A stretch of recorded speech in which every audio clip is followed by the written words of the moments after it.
On this episode of Star Trek Universe, we are talking about Star Trek Prodigy, the first and second episode, Lost and Found, right after these mystery sponsors.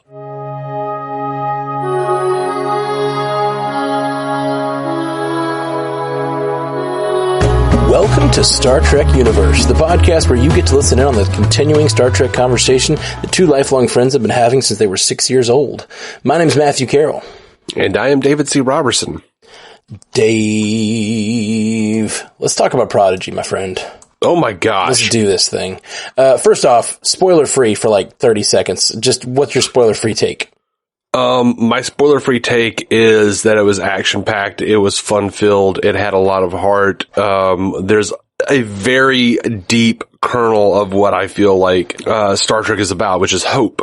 Mm-hmm. In these two episodes. I mean, it's finding new life and you know, recognizing it. Like that's the other thing that was like pretty heavy in this is like diverse people trying to understand each other, and the power of understanding each other is like one of the key moments in this whole thing is the power of understanding each other. And like, it's good, man. It's really good. It is really good. It's great for kids. It's great for adults. If you were sitting back and going, I'm not going to watch this is for kids. Don't fool yourself. This is really fantastic Star Trek. And I would venture to say, this is the best Star Trek opener we've ever seen. I think you're right. Now, I have great affection for some of the Star Trek openers. I love the first episode of Voyager. I love the first episode of DS9. I even love the first episode of TNG a lot. I know it's rough, but it's also like I have a great affection for it. But yeah, I do too. I definitely do too. Talking about a fully realized, like knowing what it is, knowing how to deal with these characters, like this is definitely the most well-formed Star Trek show I think we've ever seen, right off the bat. And it's wonderful. I love all the characters. I love the animation is really, really great. It's got that sort of Pixar style, maybe. I don't know. What would you call it? I wouldn't call it Pixar, but it's a little less cutesy than Pixar. It is CGI. It is, it looks very much like the DreamWorks stuff from, the Tales of Arcadia, which is what the Hagman brothers had just came from. So right, you mentioned that. I was just trying to think of something bigger that maybe more people have seen that might connect it. But I agree, even older DreamWorks stuff, maybe Monsters Inc. and stuff like that. Well, that's Pixar. Oh, that's Pixar. I thought that was DreamWorks. I don't know any of these. I don't know. I'm not the animation guy. We should have had Jay Scotty on today, or Zuhair. It's if you don't like Star Trek, this is like the show you want to check out. Like I've been saying for a while that one of the things I haven't liked about the new era of Star Trek is the sort of like gap between there's sort of this adult Star Trek that's going on that's very much fan servicey and stuff. And then there's like, I was worried that this stuff would be so for kids that it wouldn't be interesting to someone like me and you, but it is so good. At least this first episode is really just like hitting on all cylinders. Now, some shows, especially Star Treks of the past, have had a bad first episode and sort of like gotten better over time. I think that's been the curse of Star Trek. But I will say sometimes pilots of these kinds of shows are great, and then they kind of dip because they spend a year or two writing the pilot and making it really tight, and then like, now we got to write one a week or whatever, like, and then it becomes a little less fully realized. I'm hoping that's not the case with this. I'm hoping they really planned out the entire season and like had a good plan. Based on everything that they've talked about, it seems like they have definitely planned out an arc for the characters. Okay. Good. Just hearing them speak at the that Star Trek thing they did a few months ago, and then reading interviews. And then we'll get into it in the spoiler section, but like every character has an arc already that like they have something they're missing or something you don't understand about them or something we're going to learn. Like every character sort of has these like little nuggets of the future being pointed to already, and that excites me a lot. Because it does seem like they have a plan. I'm invested. I'm very invested. They got me. Let's get into spoilers then. You guys, if you haven't seen it, go see it. We're going to talk about all the spoilers now. What did you think, man? What hit you hardest in this episode? I don't know about what hit me hardest. I there is something fundamentally tragic that always affects me when I see something like this, where there is, like, they literally, like, the slaves on this planet that we find Dalad, to begin with, freaking the diviner refers to them as the unwanted. Yeah. They're prisoners and orphans, you know, like. Oh, that's the line that got me. I've brought you every criminal and orphan this side of the Delta. Talking about the Delta Quadrant, the Kazon says, and it's just like, criminals and orphans, man. The unwanted of society are just, you know, stacked up here. And I was kind of wondering about that unwanted line, because he says that about that cat creature. It's Circassian. Circassian. Okay, it is. No, it's Circassian from, you know, like Imres, or now I can't remember her name. The cat doctor from Lower Decks. Takana? You're not gonna remember. No, for sure not. But I thought if I could make the sound that's similar to it, you might get there. Dr. Tahani? Takana? Sabada? I don't know. Whatever. We're not going down bad this with road. names. Very, very bad with names. We know. Especially Lower Decks feels like it has too many characters. Like, Star Trek generally has about 7 characters that are like the prime characters to pay attention to, but Lower Decks doubles that, because it's like the lower decks and then their upper management. Well, it's only like 4 lower deckers. Yeah, that's true. But then there's, you know, it feels like a full complement of bridge crew. I mean, yeah, some of them don't get as much focus, but that's not what we're here to talk about. We've talked about Lower Decks a lot. I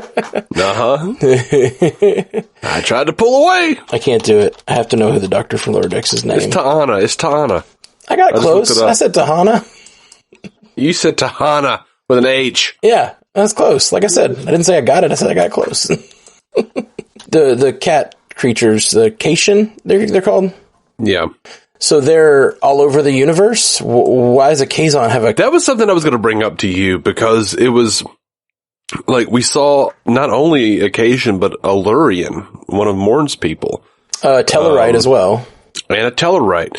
So clearly there's been some sort of breaching into the Delta Quadrant since Voyager ended. Do we know when this is supposed to be set exactly? Because that's another question I had. Well, they have announced that we will be meeting Captain Chakotay. Interesting. Okay, so this is after Voyager and still within the lifetime of a human being. Unless, well, I say that, but who the freak knows? Like, it's Star Trek. Captain Chakotay could have been like a spin-off captain who was frozen and sent to another universe or something. Yeah, I mean, could be, but it's Robert Beltran, and I don't think they're gonna. I think it's gonna be Prime Chakotay. Yeah. Okay, so that gives us an idea. I was really curious about that, like, because it seems post Voyager for sure. Unless there's time hijinks, which this diviner, right? Like, what character does that most remind you of in the history of Star Trek? I don't know.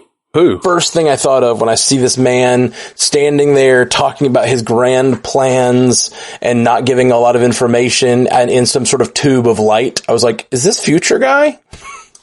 Oh. And it feels very much like something's going on with the diviner. I mean, he's called the diviner, which means he has future knowledge, right? Maybe. Yeah. That's what divination is. Like, yeah, but he's also watching over a trash heap, so he might just be like sad little king of a sad little hill. Sure, but he also did know about the ship. So, like, I think he's come here with knowledge of what this planet holds, which is the starship. I don't know what that means, though, because obviously his plan is not to escape. So what is the diviner's plan? What is he going to do with this ship? On Memory Alpha, it says that he's in a tube of liquid. Oh, really? Or a fluid. Oh, I couldn't tell that at all. Yeah, it's not light, it's fluid, apparently. And that's why at the end, when it was like all shattered and all over the place, it was a big deal. Okay. Yeah, I didn't catch that. I guess it looked like a tube of light to me. Nonetheless, it reminded me, him being called the diviner sounds like he might have some future knowledge. He might be from the future. Them being the last of their kind gives me real like Doctor Who vibes. Or like, maybe there was some future war and they came back to try to stop it by stopping whatever the ship is supposed to do.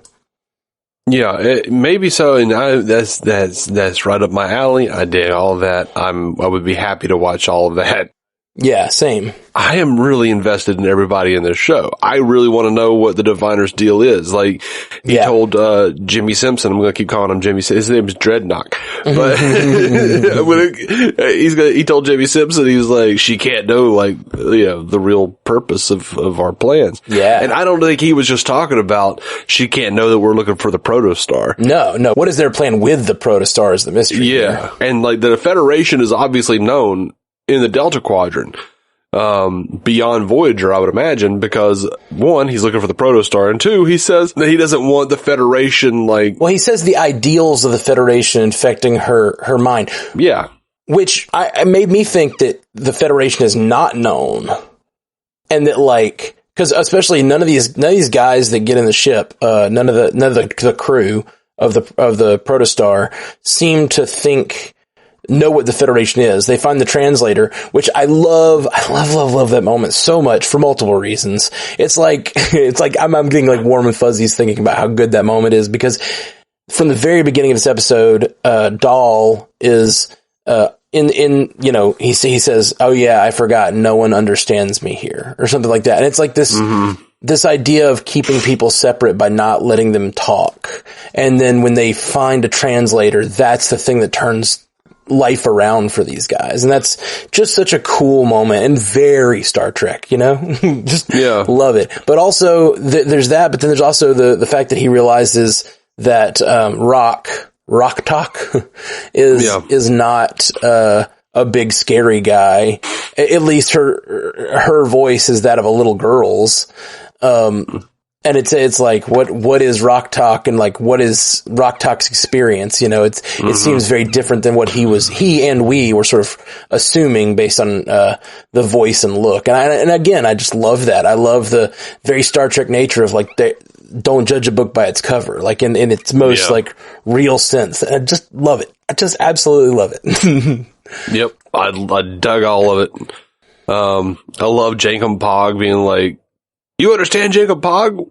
Jacob Pog understands you? How?" And they're like, "Magic." And he's like, "Oh, it's a translator. A magic translator." Well, that's actually, there's a couple lines that Rok-Tahk says. When Rok-Tahk first, like, speaks, he's like, "It must be a translator." And she's like, "Yeah, I knew that. I'm big, not dumb," which I love that line. And I thought we were going to get this, sort of smart, young girl who's like really, like, I don't know, has a powerful mind, and then she makes some statements over the next like 3 and 4 minutes that are like, oh, she is playing the dumb one though. Like, I forget what they are, but that's one of them where she's like, a magic translator. Like, that sounds like something like they would say in Dumb and Dumber or something. Like, it's really, really kind of silly on the nose, which I enjoyed, but I thought it was weird with her sentence a minute ago, like, "I'm big, not dumb." And then she goes forward to make like a bunch of dumb statements, which are funny, but it's weird for that line to be supersede the other lines. I kind of like that, but I also like the fact that it didn't feel like that. She was saying she doesn't believe it's a magic translator, but she's like trying to like trick Jankum Pog into doing something. Oh, gotcha. And then like, that's not how I took it. It's clearly like he's smarter than she thought he was. So like she's being a hypocrite. And he's like clearly smarter than she thought. And then she's like, a magic translator. It's just like, I felt like it was just an awkward exchange. Yeah, I see sort of that. trying to like walk back what she was doing. Yeah, I see that. Oh man, the Tellarite thing, is that canon for Tellarites that they're, you can use for reverse psychology on them? Pretty much. Oh yeah? Okay. I guess I don't really know many Tellarites. Can't think of many episodes. The Tower of Babel, is that what it's, not Tower of Babel. That's what I was thinking, actually, sorry, I was thinking about, the Tower of Babel for this show. I was wondering I was thinking it would be funny if they called him the Diviner because he split up their languages. He made it so they couldn't understand each other to like imprison he divided them. I see. Well, no, like he's God. because God split up man and took away their languages for the Tower of Babel. But no, Journey to Babel is, I believe, the first time we see the Tellarites in TOS. And then I believe Archer employed the use of reverse psychology quite a bit in Enterprise to smooth things over between the Tellarites and the Andorians. Funny. It's very, very silly. But I don't think it was to this extreme. Right. Well, let's go through some of these. I mean, I don't know where to go because there's so much. I know we can't make this episode the longest episode, but I freaking loved it. It's dense. It's got a lot. I loved that first escape scene where Dahl is trying to escape. It really gives you a sense of his character, his sort of passion for freedom. And I watched that first bit with my niece, my 10-year-old niece, and I was like, I think you'll like this. And I threw it on, and she was just like, as soon as he it didn't work and he's falling back to the planet, she's like, oh, I wanted him to escape. And I was like, me too. I wanted it so bad for him, you know? Mm-hmm. So good. So it was just well done, well established. You know what he wants from early on in the episode. And you kind of get the idea that he takes advantage of whatever he can. And he's not the smartest because he does a few things that are he fails multiple times, and that just sets up his character in this really cool place. He actually reminded me a little bit of Malcolm Reynolds. It's sometimes, just the way he's sort of brash and, confident, but he fails often. And everyone around him sees through him and doesn't value him as much as he values himself. Yeah. I loved it. I love that. Yeah. I really like his relationship with Gwen. I really like their chemistry, and I love the little human moments from her, the empathy for the Cation, she doesn't want things to be the way they are. She doesn't want to be there. You know, she wants him to escape, even when she's trying to impose her father's rule. There's a part of her that's I don't want this to happen. Yeah. I totally agree. I really like her a lot. He says, you take care of my unwanted. It's she has this compassion that the Diviner doesn't have. And, I thought it was really, really fun. By the way, the Diviner, freaking John Noble, killing it, as he always does. Absolutely. As he always does. Absolutely. And Jimmy Simpson, too. He was so creepy as Dreadnought. Yeah. And I think Dreadnought, because he's an AI, I think he can be sort of full-on evil. But the Diviner has a reason for the things he's doing. I think he's going to be a bit of a mustache twirler, but he believes that they have a purpose here. He believes they've come back to save their people. And I think he he's willing to do something very dark for that reason. It actually reminds me of, funny enough, what is it? There's an episode is it the final episode of Voyager, where Janeway goes back in time to save her people, but she's doing a thing that her people would never agree to. Yep. And that kind of reminds me of this. He's doing something to save their people, but he knows it's wrong, and he knows his compassionate daughter would never buy into it. That's kind of the vibe I'm getting, which is interesting. I would love to see I would love to see that conversation. I don't think we ever will. I'd love to see that conversation between the Janeway hologram and the Diviner, Yeah. If I'm reading that right. Yeah. I mean, I'd be down for that. Yeah. As I've said many times before on the show, my favorite scene in any of the Matrix movies is the architect scene. Yep. I just like people sitting there hashing it out philosophically. Mm-hmm. I dig that shit. Me too. I often say that same thing. That scene is a great example, and also Doc Brown in Back to the Future 2 explaining the different time streams. It's just I love that shit. Give me a whiteboard any day. I love it, but also hate that scene because it breaks the universe from the first movie. Yeah. Well, it doesn't really break the universe. It just retells what he's doing in the first movie, because now he no longer fixed his universe. He just arrived in a different one that was better. Yeah. which is weird because it's kind of the Rick and Morty idea, which is what's so funny that they do that a lot, where like you can jump to a new universe that's very similar to yours, and just like, but then what happens to the other universe where Marty just disappears? I guess, it's theoretically, another Marty from a different universe where his universe was worse could arrive, or better. He could have like messed up the past, or no Marty at all. Like it really you just don't know. It's just, but that's the thing. If you choosing to only care about the characters you have on screen is kind of a thing that Back to the Future does. It's like, just kind of ignores the fact that you're destroying and remaking universes.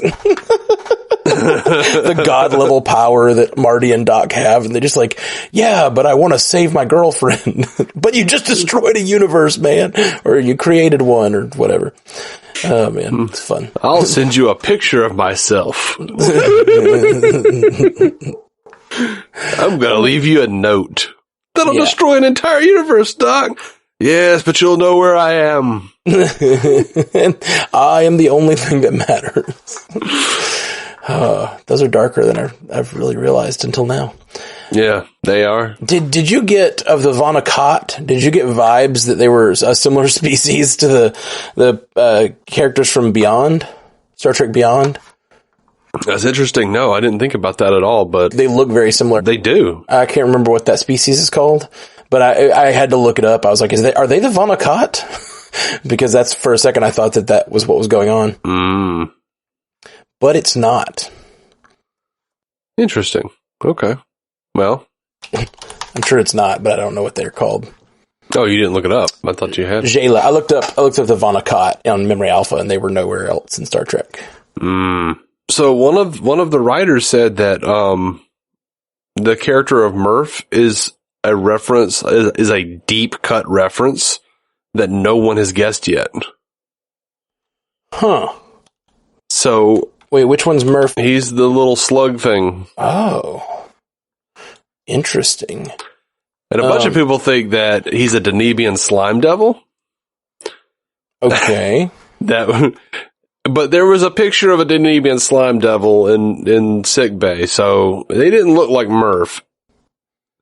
My favorite theory is that it's a baby Nassim, a baby caretaker, basically, because it does look a lot like what the caretaker did when it was dying and like reverting back to like a gel form and then to a crystal form.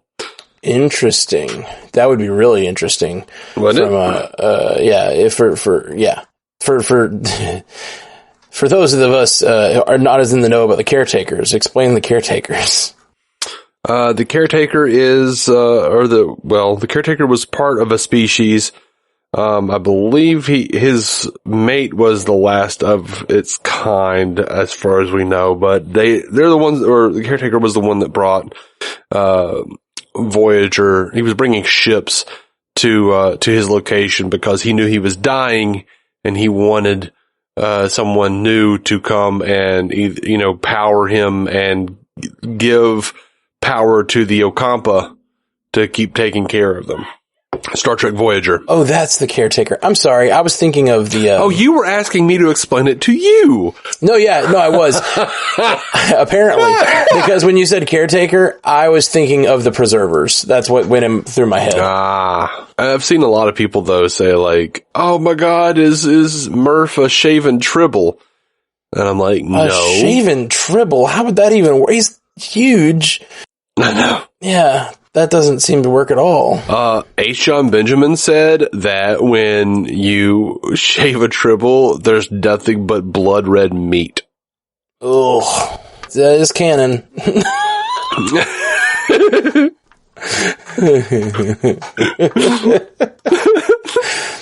Okay, let's go down these characters real quick. Who we got? We got Dahl, of course.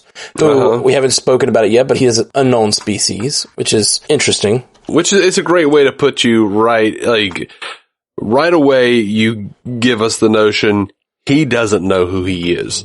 Right. He is an unknown quantity, and I dig that.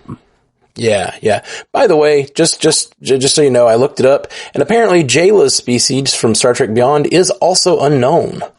So they look very similar to me, but I could be completely not a thing. But that's weird that they didn't name that species in that movie. Yeah, I'm down though. That's cool. That's interesting. Okay, so who knows? Maybe they are the last of their kind, the Vanakat. Yeah, I agree completely. It puts you right in, he doesn't know who he is. It gives him this like inner yearning that you already got this like thing that you want for him. He wants freedom and he wants to know who he is. Like that's who Dahl is. And he like is confident and he just so many, I think of that like Red Letter Media, a review of Star Wars where he's like talking about, you know, good characterization and when you can describe them without describing what they look like. And I already feel so many things about Dahl and know so many things about Dahl and who he is. And I just think it's great. It's awesome. Yeah. And if you know, there's definitely a way to push this story wise where, you know, he yearns for freedom, but he doesn't know who he is. And he wants to know who he is. There is something to be said for knowing who you are and being trapped in that. You know, and then, you know, sort of be careful what you wish for thing. Yeah. Once he finds out who he is, he will be trapped in that. And he needs to, you know, he will have to break away from that too. Yeah, confidence can come from versatility. It may be the wrong word I'm looking for, but like confidence can come from that sort of ability to believe whatever you think about yourself. And once you have a certain thing that you know about your past or your lineage or your whatever, you might go, oh, well, maybe that's not who I am. Maybe I'm not the guy, the freewheeling spirit that I think I am. That's why I have no interest in my past. I kind of feel that. I do. My sister is totally into like the genealogy stuff, and I'm just like, oh, really? I don't need to know. Interesting. I don't want to know. Yeah, I don't care at all. Not even a little. Yeah. You know, who knows? Maybe one day I'll be curious. But I know nothing about my family lineage really, and don't really care. You know, it has come into it's come in handy. My anti-vaxxer dad has been claiming that he has never been immunized with anything. And my sister was like, yeah, you were born in blah, blah, blah, right? And he was like, yeah. And she's like, yeah, you got your shots. I have the records. Oh, man. So that was nice. Yeah. What a world. Yeah. What a world we're in right now. Okay. Well, let's see. We've talked a little bit about her, the diviner's daughter. What's her name? Gwen. That's right. It's the first episode. I'm still getting them. So yeah, Gwen, is also like compassionate, but also complicit. You know what I mean? Like she doesn't have power but I'm curious how many episodes it'll take before she like is actually against her father, you know? Like I have a feeling she'll at first have some things where she like just needs to save the ship and needs to help because it's good for everybody on the ship, but eventually she's going to have to stand up to her father, right? Yeah, and I assume she'll find he'll in an act of desperation, she'll see him do something truly horrendous, you know, and she'll go, oh, we're not doing that anymore. Oh, yeah. Well, I mean, if nothing else, she's going to, as she's been doing, see the value in all the life of the unwanted. And that continues to be the case. She's among the unwanted now. And she's going to continue to see their value when he's hunting them down to kill them. And she's saying, no, don't. These are people that I care about. You know, that in itself is probably enough. Yeah. I'm very curious if they're going to go back for the Cation. Because they left that little Cation girl. Yeah, I thought about that too. I thought about really all the unwanted, and like, she's been the compassionate caretaker of these people. Then, like, what happens to them now? You know, when all they have is left is John Noble and Jimmy Simpson. That's a rough life. Mm-hmm. Man. I wonder if that'll be something she's concerned with when she's talking about taking her back. Like, I wonder if she'll be you have to take me back. My job is to care for these people. Like, my dad's going to treat them bad if I'm not there, you know? Yeah. That which is like a really noble reason to want to go back, and, you know, also something that they can't do because it would, you know, put them all in danger. Well, I could easily hear the kid, like Dal, going, well, then we gotta go rescue him. Yeah. Oh, yeah, for sure. Especially like if there's another Starfleet vessel that comes into play, if we're getting Captain Chakotay, you know, okay. Yeah. I love the idea that the Federation is unknown to Gwen, and that he doesn't want the ideals of the Federation infecting her mind. Like, and now she's on a ship that's all it's going to do. She's already compassionate and hopeful, and now, that's the ship she's on. I'm very excited to see, and I'm excited to see Catherine Janeway as like a purveyor of what the Federation is about, and it should be good. Yeah. Oh man, holographic training advisor, I think she said she was. Mm-hmm. Interesting. Very interesting. Is she like, I don't know, like the new EMH like version that helps you train you for bridge life? I don't know. It's interesting. I mean, yeah, maybe. I mean, in case that there are no commanding officers on board. Yeah. I wonder if she will be a character and not just an advisor. You know what I mean? Just like the EMH was. Oh, I imagine so. Yeah, that's interesting. Because I could totally see it just being like she is a piece of software and she is helping, but not really having her own journey of self-discovery as a separate character from Janeway. You know what I mean?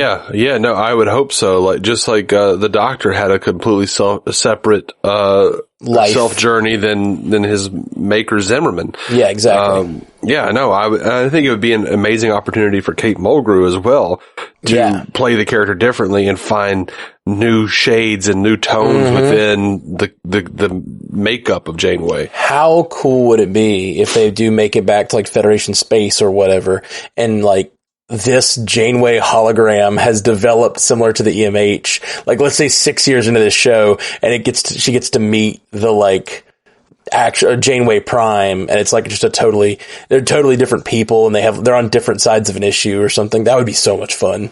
Yeah, I'm excited about this show. So freaking excited. Okay, we got Fugitive Zero. Uh-huh. Interesting character. I really enjoyed Fugitive Zero. Me too. Medusan, I'm assuming that's from other Trek, right? The original series, yeah. Okay, cool. Also, interesting, we've talked about on Discovery, there's a non-binary character now. And in this, they've also introduced a non-binary character, but I don't know, I really like that they're introducing a non-binary character who is sassy and can have those lines about, I'm not a he or a she, but not necessarily be offended by it. But like, it could actually teach kids like, hey, this is a thing that exists, like they call her they. See, I can't even do it. I'm so bad at it. That's the thing though. But like introducing kids to this on a show is really interesting because it like can allow those sorts of conversations to happen in a non-combative way. Yeah. And that was the case in TOS. They weren't binary. They were just energy beings that would drive you mad. Right. But having a non-binary character that I'm assuming they will continue to call them they, or something like that. Yeah, it totally normalizes it. Yeah, it normalizes it for kids to allow them to like have those, at least be able to use the language in a way that I cannot. Yeah. That I still can't to this day. I just called them a her, because the voice is female and I can't think outside the binary. Like that's just how I was raised. It's really hard for me. And so it's interesting to have on a kid's show, just like non-combatively, this is a Medusan, non-binary. Yeah. Now there was a great, exchange with the Medusan, with Zero, and it felt like the original series Trek. It did. There is when Dal comes back And they're like, you survived? He's like, of course I survived. Why do you all look so surprised? Were you going to leave without me? And they're like, no. Yeah. And then Zero says, your chance of return was low. Our desire to leave remained high. It's so great. It's so Spock to me. And then I could hear Kirk, as Dal said, but I could hear Kirk in it. I could be offended later. Yeah, totally. Totally. Oh man, you're right. Yeah, talking about Star Trek moments, like the moments that felt most Star Trek to me. And it almost felt like this was the moment the Federation came into the story in a way. I mean, clearly it had earlier with the translator, but when they're trying to escape, everything had been, none of this felt like Star Trek to me. It felt like a totally separate thing. And I love it. I love what it is. It has the ideals of Star Trek, but it's communicating in a completely different visual and like sort of writing language. Like it's just a totally different thing. It feels like to me, mostly, except for in its ideals. But then when they were getting out of the tube, they're flying out of the structure and, they're working on the phasers, and the phasers come online just in time. And he's like, we got phasers, baby. It did a shot of the primary hull that we have seen on 1,000 Star Trek things, where it's doing like a full spread of phaser beams from the primary hull. And like, it was like it was as if a Starship Fleet vessel had joined the story at that moment to do the thing and save the people. And it just made me feel so excited and warm-hearted. Like, I remember seeing that in the trailer for this, him saying, we got phasers, baby. And it resonated with me then too, but like, in context, it was even greater. It was so cool. So cool. I agree. And I don't want to keep seeing the same kind of Star Trek. I love TNG, DS9, and Voyager. Oh, yeah. Yeah, Voyager less so, but we're working on that. I'm doing a rewatch. But I want something different. This franchise cannot stay the same or it will die. So I just had this conversation with my mom last night. Yeah. who cannot accept Batman who isn't Michael Keaton. And I'm like, he was Michael Keaton twice. Yep. I mean, he was Batman twice. He was Michael Keaton lots of times. Yeah. Yeah, I totally agree. I think this show is doing what a lot of Star Trek has been trying to do, which is like retell Star Trek in a new and modern way and like still hold on to the ideals. And that's something that it struggled to do. It's like to compete with modern adult drama, you have to be like, oh, it has to be a anti-hero. You know what I mean? Like the hopefulness of Star Trek feels dated somehow. And so when they make these dramas like Discovery or even Picard to some degree, it like feels like they have to make people make sort of like questionable decisions and have like a lot of anti-hero stuff going on. And, this is just by virtue of completely changing the medium. It's kind of escaping that sort of trap of feeling either dated or too hopeful or Pollyanna or whatever. There's a thing with new Star Trek where if you have a bunch of Federation characters, you're going to be either, oh, they're too flawed, or, oh god, just doesn't work for today. Right. Exactly. Yeah. And I'm excited to see how they tackle that in Strange New Worlds, because I think that's going to be the show where they ignore that sort of impulse to be modern. And it seems, not that they won't be modern, but that impulse to be anti-hero-y, because that's not what Star Trek necessarily is. Not that it can't be. I don't know that they're going for anti-hero anyway. I think it's just you have to have, especially if you're doing serialized television, like if you're doing like an episode by episode, like, thing like TNG, you can have like the characters full of hope and they're always like the guiding light. But if you are going and you're doing like, here is an arc, we're going to explore this, you want to have the character broken, and you want to have the character find their way out of that. Yeah, they have to change for it to be interesting.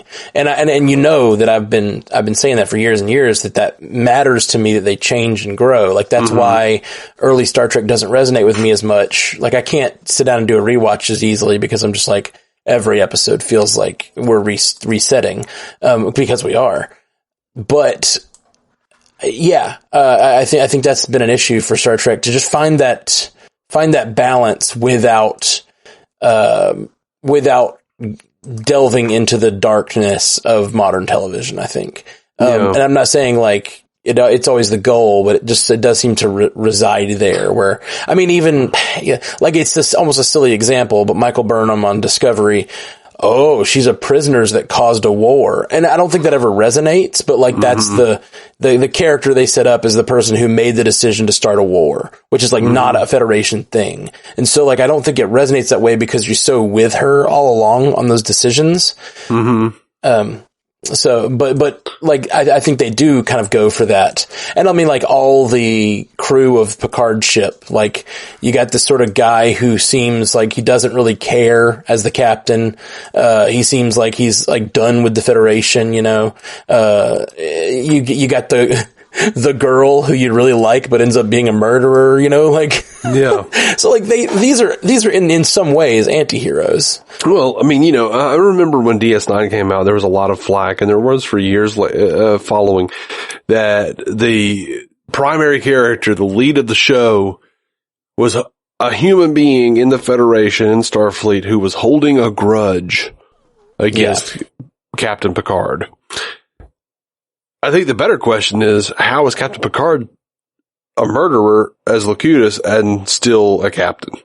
Like, yes, he was taken over, but those are some horrendous crimes. Sisko's got a point. Like, so there's, you know, and also this guy killed his wife. Like, but Sisko had a journey as well. Yeah. And it was something DS9 did very well. Right. And, but yeah, for people, there are people in the fandom who they don't like that fallen status. Like, Discovery is far from the first Star Trek to do this. Kirk was broken. Kirk was fallen several times. Right. I think the idea, and I think this is where you kind of have to try to navigate in Star Trek, is that like, your characters can be flawed, at least for me. Like, I love a good flawed character, but there has to be an ideal they're striving for, even if they fail at times. I love, Sisko's my favorite, but like, he's incredibly flawed, and he does horrible things in some places, but he does them because he thinks the ideals are worth protecting, even if you need to break the ideals sometimes. It's a tricky road to walk, but it's real, and that's what's interesting. And the ideals of the Federation are important. And then clearly this show, Prodigy, is going to try to maintain those ideals of the Federation by introducing them to people who've never had them before. And that is super cool. Like, the idea of this crew going around, I don't know if it's all going to be a chase story or if they're going to encounter other worlds or what, but like, the idea that they're going to need to make decisions that make them part of the Federation, that make them part of the like lineage of Starfleet. Like, I love that idea. I love it. I love it. I love it. I love it. I love everything about this show so far. I love the references. I love that we saw the Kazon. I love the Window of Dreams, which was a star cluster that was brought up in Body and Soul and Voyager. They did some really cool like references in here that made me really feel like, even though it wasn't the show mostly was not very Star Trek, it made me feel like it was in the Star Trek universe. You know what I mean? Yeah, man, I absolutely agree with that. I think it really does, and it feels like this feels like it's clearly residing in the Star Trek universe. I mean, there's a few things, as we talked about with like animation, sometimes certain things are silly, like Dahl falling in that loader with no seatbelt on in the first scene and like not dying. It was like, oh, okay, that's not great. But like that's probably not a real thing, but you could headcanon it for sure. But it's like, yeah, no, they didn't show him hit the ground. Like, so he could have been rescued because, you know, we can't have our work, or, you know, we gotta. Yeah. Maybe there was some sort of, you know, airbag system or something, who knows, or anti-grav or whatever. But it just little things like that where there's another scene even before that when he just falls off of that sort of like that elevator. They shoot that chain and it breaks and he falls a really long way and just falls on rocks, and it's like he bounces up and keeps running, and it's like, okay, So I guess he's really young and just still made of cartilage. Or he's alien and he, you know. Yeah, right, exactly. We don't know how strong he is. Plenty of ways to headcanon it, for sure. And like even live action Star Trek will sometimes do things like that where, oh gosh, we fell off a mountain, but it's okay. I just kind of scratched my leg. You know. Mm-hmm. But it's still, like, I think other than that kind of stuff that's just like stylistic to the animation, I think this feels very much in the world of like, you know, Star Trek Prime or whatever. Mm-hmm. Very excited to see where it goes. And I love the new ship. The new ship is beautiful. Yeah. I believe it or not, I like the Kelvin verse and the cells on it. I don't. Oh yeah. It doesn't bother me that it looks like it's from the Kelvin verse. It's apparently bothering a lot of people. I don't. That's some personal growth right there, Dave. Well, I mean, we don't. There's only so many designs in the universe, you know. Yeah. I mean, but yeah, I actually like the nacelles from the Kelvin verse. Yeah. They look like they're from like a 1950s cars or something. Yeah, for sure. I like it too. You just don't like that it's different from the thing that it makes it not fit in the universe or whatever, particularly in those timelines. There's a lot of wiggle room. I'll say that. There is a lot of wiggle room. Yeah, for sure. Design wise. Yeah, absolutely. I have a few things I wrote down. If you got anything else you want to throw out? I don't know. I don't know. Let's just see what you say. All right. I liked that Zero can't fight. I really liked it because, like, I don't know, especially on an animated show, like or on all these shows, really, like every Federation officer can always fight.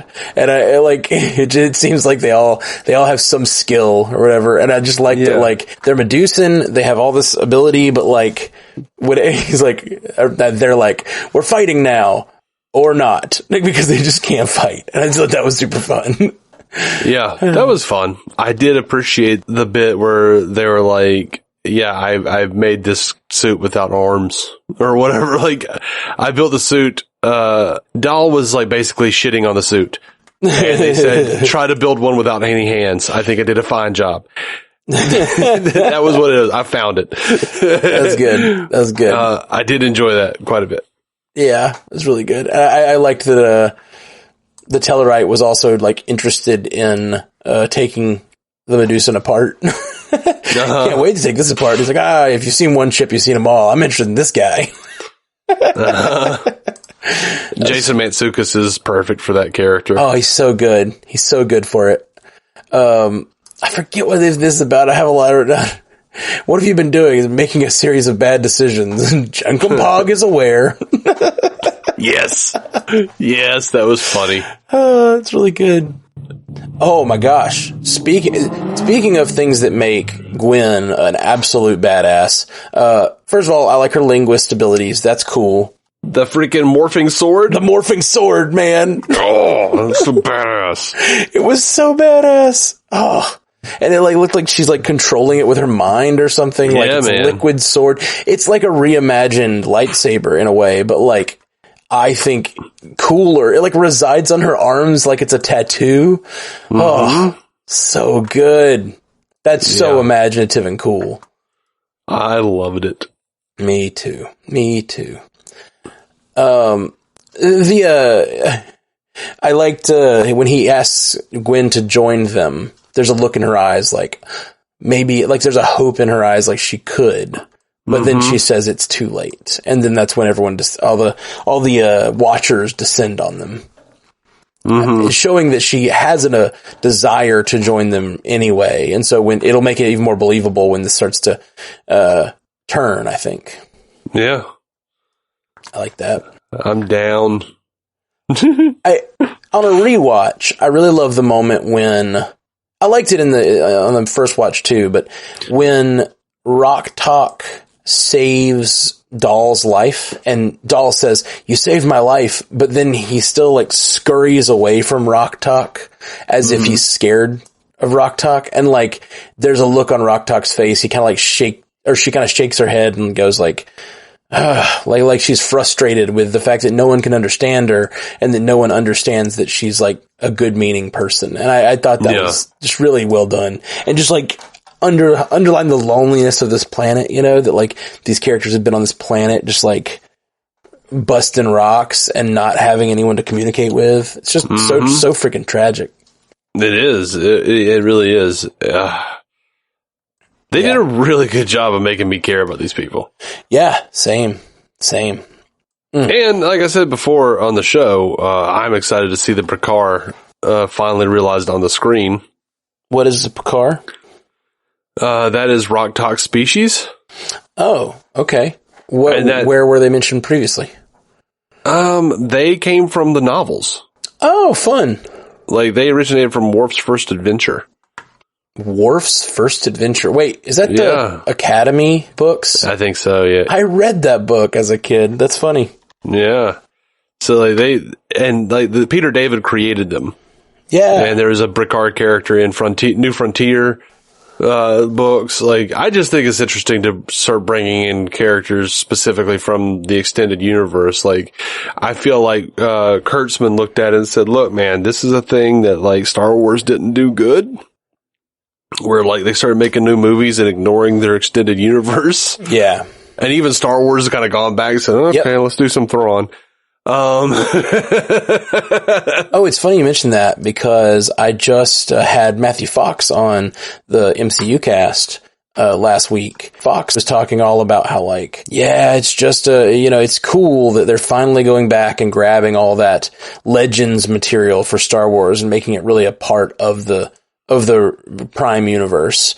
Mm-hmm. Kind of Marvel does that where they, like, pull from the source material, but they change it a little bit when needed, but they still are always pulling from the source material. And it's nice to hear you talk about Star Trek that way too, because I think it's definitely doing that same thing. I think there's a real balance there of telling new stories while pulling from materials that are beloved, you know? Mm-hmm. Yeah, it's cool. I liked Jason Mantzoukas' character's percussive maintenance. It's his specialty. Yeah. It's just a great line. Percussive maintenance. Just a wonderful line. It is a good line. And I also really liked I Thought I Was Captain. When they asked the whole, what is your role here? He's like, I thought I was captain. That is the most Malcolm Reynolds thing, that he said, I think. Even though Malcolm Reynolds is the captain on Firefly, like, that is just a very, like, I thought I was in charge. Mm-hmm. Presumptive, I'm in charge nature. I love it. Always the hero of your own story. It's good stuff. Yeah, I thought that was a fun line. All right, well, anything else in this episode you want to touch on? Talk about? I don't know. I think I've hit everything that I could think of. Yeah, we went way longer than I planned, but I just loved this episode so much. Yeah, and that we are in cat boots. Mm-hmm. There you go. That's something we didn't talk about. Cat boots. Super silly, super funny. I like it. Great. Well, guys, thank you guys for joining us. We're the Star Trek Universe, the podcast. You could say Star Trek Universe podcast. I don't. Oh man. Well, we'll be back soon. I guess a couple days with another episode of Prodigy. I mean, I'm going out of town. I don't have anything to record on, so it'll be a minute. Okay. Gotcha. Well, we'll talk. I might try to hop on and do a second episode if you're not going to be here before the third episode, if that makes sense. Well, I mean, I'll be around. I'm just going to be gone for 4 days. I think I'll be back by the time we usually get around to it, is what I'm saying. Oh, I gotcha. Yeah, great. I didn't know how long you were going to be gone. Gotcha. Cool. Yeah. Well, we'll be back soon then, guys. Peace. Jolan True. Live long and prosper. I membered. You membered. Good membering, buddy. Thank you for listening to the Star Trek Universe Podcast, a Stranded Panda production. If you'd like to hear more from David C. Robertson, check out the DC On Screen podcast or maladjusted.tv for his web videos. If you'd like to hear more from Matthew Carroll, check out the Marvel Cinematic Universe podcast or listen to his music. Just search for Matthew Carroll anywhere you get music.